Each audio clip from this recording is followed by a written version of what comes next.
The story I'm about to tell you is about how my core beliefs, working hard for what you have, taking responsibility for your actions, and being loyal to the people you care about, were put to the test. I raised my wife's children as my own, and I paid for everything they needed. But when they said, "I'm just somebody mom married," I stopped providing and moved out. I also learned the hard way that loving the wrong people can mess you up. I'm not going to sugarcoat anything. I'm going to tell it like it happened because I think it's important to be honest about these things. We often hear about happy endings, but sometimes the ending is just an ending, and sometimes that's okay. It's necessary, even though I'm not trying to be some sort of, how did this all start? It started with a woman named Amelia, who was a widow whose husband, a military officer, had died. She had 2 young children, a baby girl named Mia, who was just beginning to walk, and a boy named Daniel, who was about 4 years old and full of energy. I met them through a mutual friend, and I could see that she was too trusting to believe in the best people, so I ignored some red flags and paid the price,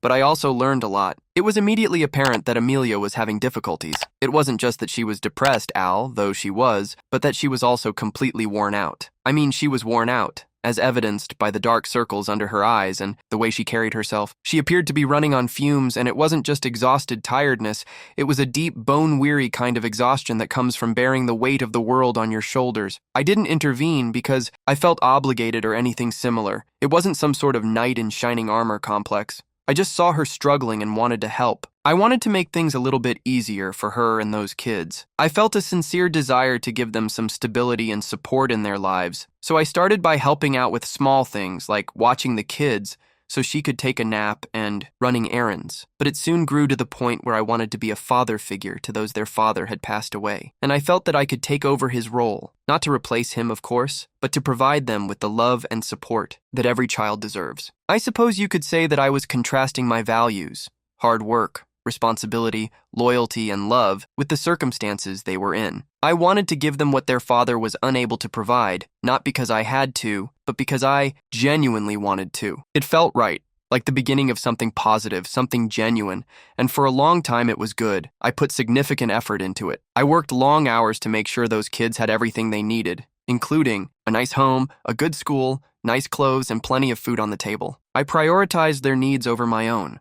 And I wasn't just trying to meet their basic needs. I also wanted to fill the void left by their dad's absence and make them feel safe and loved. It wasn't just about the material things, even though I was there for them emotionally as well. I attended every school function, soccer match, and play, and cheered the loudest because I was their biggest fan.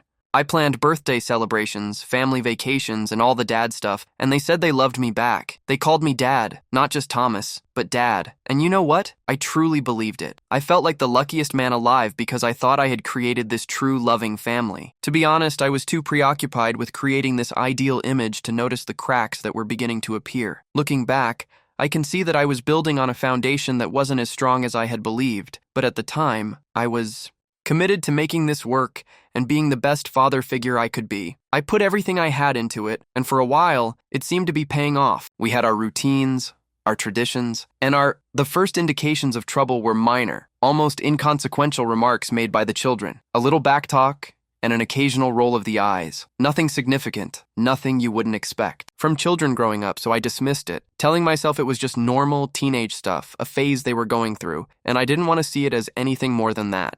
I remember one instance when Daniel, who must have been around 13 or 14 years old, making some Mia, a few years younger, made a sarcastic remark about how I wasn't cool because I didn't let him stay out late. It hurt a little, but I laughed.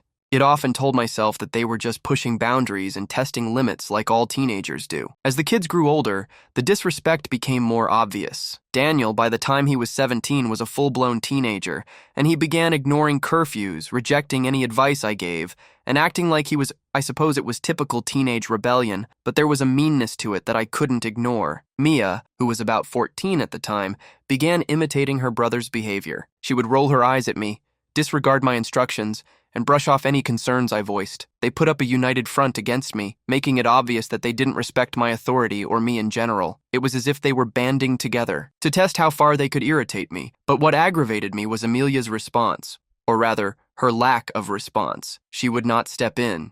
She wouldn't support me. She would just sit there, usually on her phone, pretending not to notice what was happening, and occasionally she would even subtly undermine me by sighing or acting as though I was the one acting irrationally. It wasn't just passive, it seemed, as though she was actively encouraging their behavior, making excuses like, they're just tired. It was always something like, they're going through a phase, or we need to keep the peace, but what it was a pattern of allowing their disrespect and letting them get away with it. In doing so, she was undermining my authority and making me feel more and more alone. I began to feel like I was the only one who cared about setting boundaries and teaching them right from wrong, and I began to wonder if Amelia was truly this unaware or if she was doing it on purpose, undermining me. I had my first real wake-up call around this time, but I still didn't fully understand what was going on. The real breaking point, the moment when everything started to fall apart, happened one night when Daniel arrived home hours past his curfew and hadn't called, texted, or done anything else. I was obviously worried, but when he finally walked in, he acted as though it wasn't a big deal. I asked him calmly, maybe adding where he had been, just a simple question wanting some Mia was standing there and said, "Yeah, you're just somebody." Mom married as if all the years we'd spent together and all the memories we'd made meant absolutely nothing. He didn't even look at me.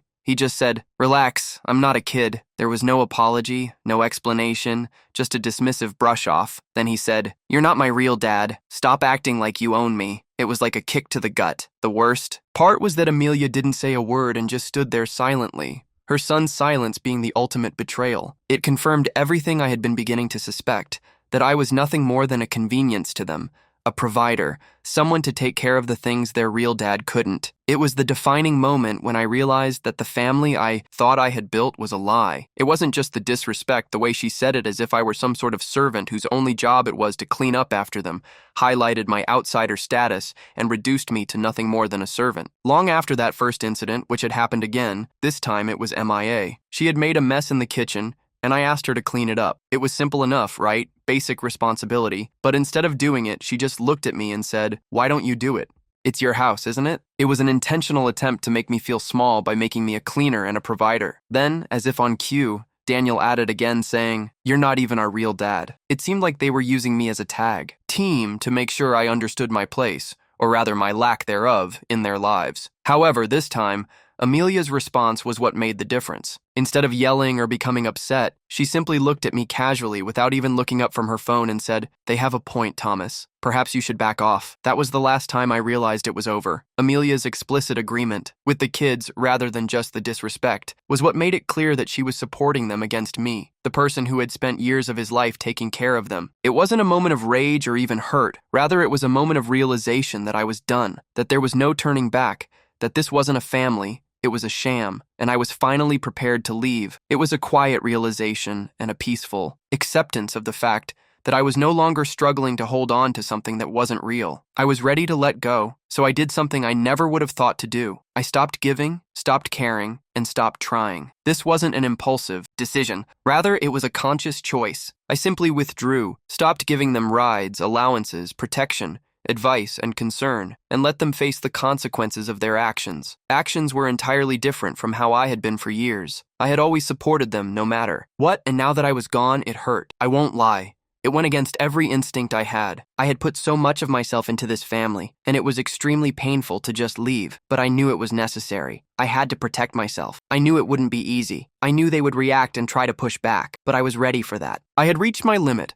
I had given them everything I had, and they had thrown it. I had had enough of being the doormat. At first, they laughed, made fun of me, made sarcastic remarks, and smirked at me whenever I passed. They believed they had one, and that Amelia could take care of everything I had been doing, but they were mistaken. They would make these little jibes that mimicked my directions and made fun of the way I used to try to set boundaries. They would say things like, "Are we breaking the rules with this exaggerated Amelia?" Oh, made sure to pick up my slack by funding their little shopping trips and making sure their weekends were still filled with fast food outings and unnecessary spending. She kept them comfortable, kept them cocky, and continued to feed them the idea that they didn't need me. But I knew it wouldn't last because I knew Amelia's resources were limited, and she didn't have the kind of income I did. They were smirking at each other and rolling their eyes as if they were trying to get a reaction out of me. It was a strange kind of patience born out of the certainty that I was right. I knew their arrogance was built on a shaky foundation, and I knew that foundation would eventually crumble. So I stayed silent and let them have their fun,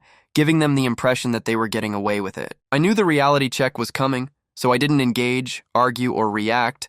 I just watched silently, waiting for the inevitable. After a period of waiting, things gradually began to change. The frequency of shopping trips decreased, fast food outings decreased, and the distance between new clothes stopped. At first, these changes were minor, but they soon became noticeable. School fees became a concern. Daniel got into some trouble at school, and Amelia wasn't sure how to handle it. Mia broke her phone, and there wasn't any money to fix it. I recall the first morning that Daniel missed the ride I used to give him to school. I'll admit that I felt a sense of satisfaction. Not joy, exactly, but a quiet vindication, because I knew what it was like to struggle to have to work for everything you have. He had always taken it for granted, never even bothering to say thank you most of the time. Now that he was on his own, he had to run for the bus.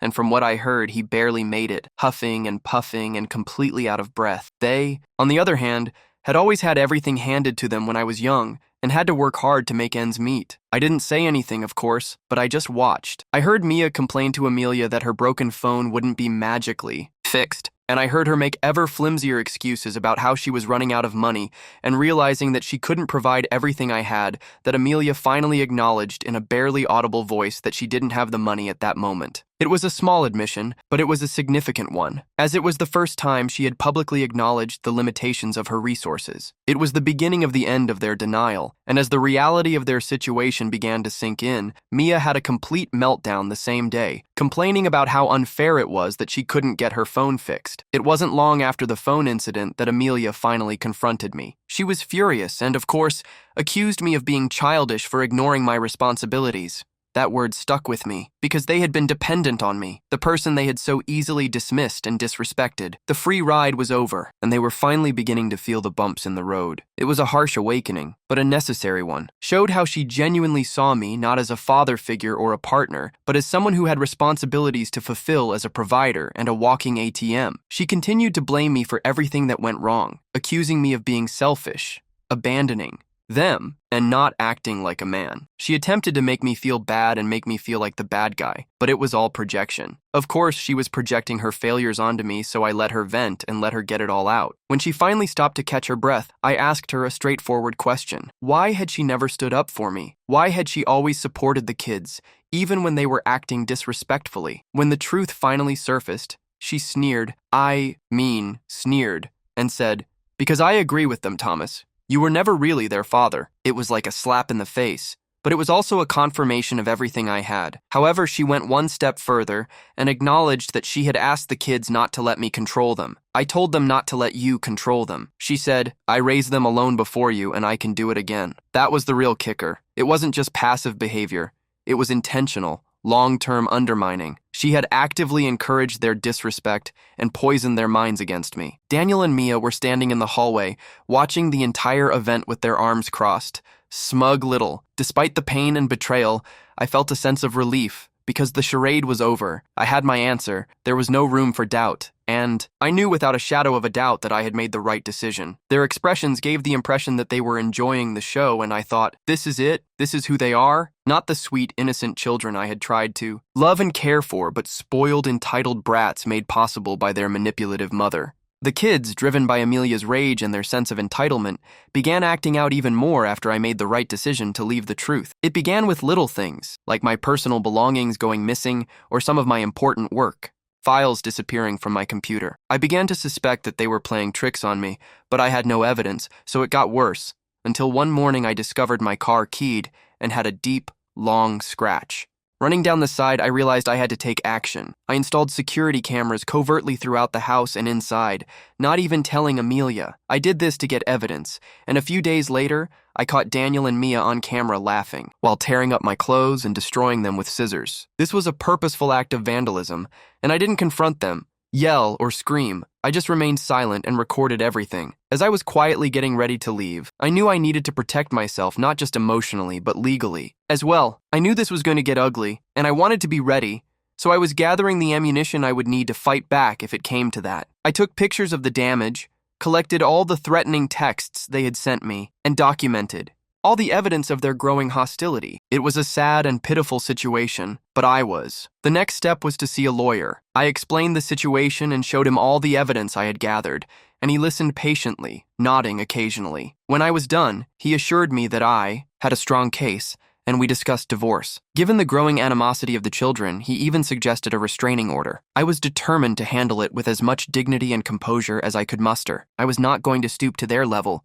I was going to be smart, strategic, and silent. Another step in the process of cutting ties and removing myself from this toxic situation was when I packed a bag one afternoon while Amelia and the kids were out. I didn't take much, just the necessities, the things that mattered. It felt weird to report my stepchildren to the police, but I knew I had to make an official record of their behavior to protect myself from any future accusations or legal challenges. I placed an envelope on the kitchen counter containing the divorce papers, copies of all supporting documentation, the police report, pictures of the damage, and screenshots of the threatening texts. It was a formal, active separation, and I left everything else behind, including the furniture, appliances, and other material belongings I had accumulated over the years. What mattered to me was my freedom and peace of mind. There was no turning back, so I left the house without turning around, got into the car with a long scratch down the side, and drove away. I didn't have a plan. I just knew I had to leave the toxic environment I had been living in. The last step was financial. I closed all of the joint accounts and stopped Amelia from accessing my money. I know it was a harsh step, but I had to stop her from continuing to support the children's entitled behavior. Amelia went crazy, calling me repeatedly and leaving angry voicemails accusing me of being a coward for leaving them and of being a horrible person. She claimed she could manage without me, that she didn't need my money, and that she would be better off without me. Of course, this was all bluster, and she was in denial, refusing to accept the truth of the situation. Her actions were the final severing of ties, the ultimate act of withdrawal. And it was over as expected. I blocked her number, didn't answer her calls, didn't reply to her texts, and refused to get involved in any more arguments. I had made my peace, taken a stand, and decided that I needed to concentrate on my health and start a new life for myself. Then the kids began messaging me. At first, they were just the same casual, haughty messages they had been sending before, but over time their tone changed, and they began to sound concerned and even sorry for their actions, that things were tough and that they were having trouble without my help. Eventually, I got a message from Mia, the younger one. It was only 3 words: "I miss you." It was a big change, but it was too late. The trust had been destroyed, and I couldn't go back even if I wanted to. I didn't say anything. I didn't acknowledge their remorse, but I stood by my choice because I had learned a painful lesson, and I wasn't going to make the same mistakes again. My story isn't pretty, but it's real, and I learned some important lessons from it. The most important one is that you should never be taken for granted. Never beg for respect, and never waste your energy on people who don't value you. When you're being used or disrespected, walk away without hesitation or looking back. I was done, and my silence was my response. It was my way of saying that you made your decision, and now you have to live with the consequences. It's a difficult lesson to learn and even more difficult to put into practice, but it's crucial for your well-being and self-respect. You deserve to be treated with kindness, respect, and love. And if you're not receiving that, you have the right and duty to leave. Some people only recognize your value after you're gone, and by then, it's too late. It's a sad reality, but remember that you are valuable, and don't wait for others to recognize it. About selfishness, self-awareness, and safeguarding your heart, mind, and soul. Thank you for reading Rit. I hope my story will inspire someone who may be experiencing a similar situation. Remember that you are not alone and that you deserve to be happy. Don't let anyone tell you otherwise. Otherwise, make your own decision.